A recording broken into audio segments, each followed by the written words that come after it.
And welcome back. It's Jennifer Lee with KOMA doing afternoons. It's an awesome 80s weekend. Yay. My favorite time because we are visited by Noble McIntyre of McIntyre Law. Hello. Hello. Thanks as always for having me. Yes, this is always fun. We talk about the 80s.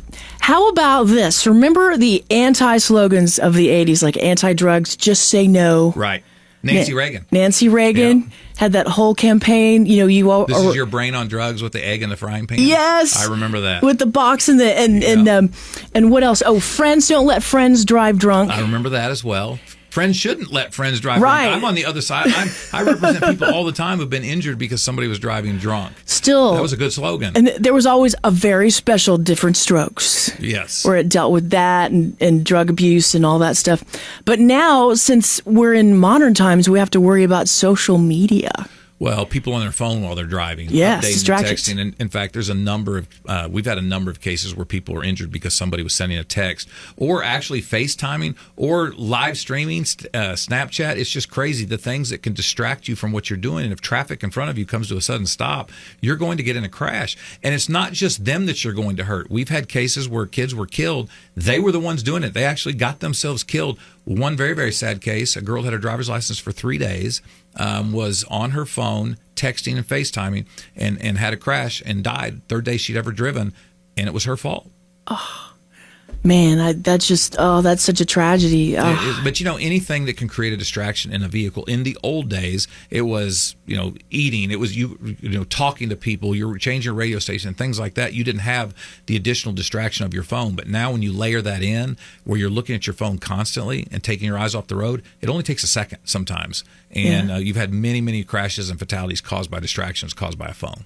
So if it's your fault, is that a felony? Is that a misdemeanor? What is that classified as? Every state has a different rule. So some states, they don't let you use your phone at all, even hands-free. It's against the law. And if you cause a crash, your penalty is going to be much, much higher.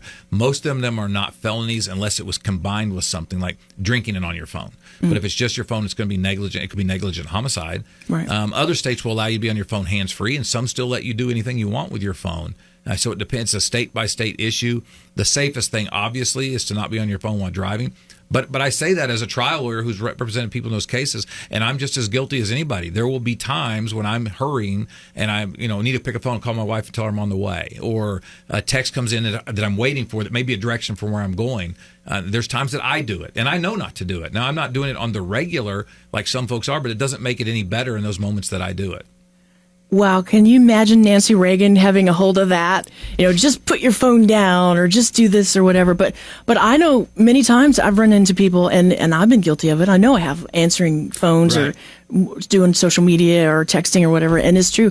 It's almost an epidemic sometimes in this country. I think that it would be the exception for somebody. The norm is that everybody has their phone. And unless you put it in a seat where you can't reach it, that's going to be the only way that you don't, because I think the average person is going to pick their phone up.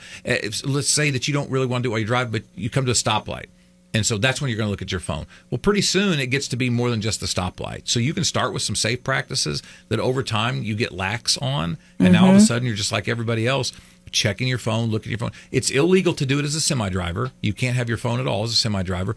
Yet we still have cases where semi-drivers cause crashes on their phone. Why? Because they're people too, and they violate the rules and the law of the road too, and they hurt people. And when they do, they're going to be held responsible. But think about me. Okay, so I sue people. I take depositions. I say to the person on the other side, did you know it was foreseeable that if you're on your phone that you could cause a crash, you'd be distracted? Well, of course it is. And so this is and I just lead them down that path. Now, what if I go do it? I know all of this. I know that crashes happen. I know that people can die. I know that people can get hurt. So if I go cause a crash because I'm on my phone, imagine the field day a defense lawyer would have with me as a defendant.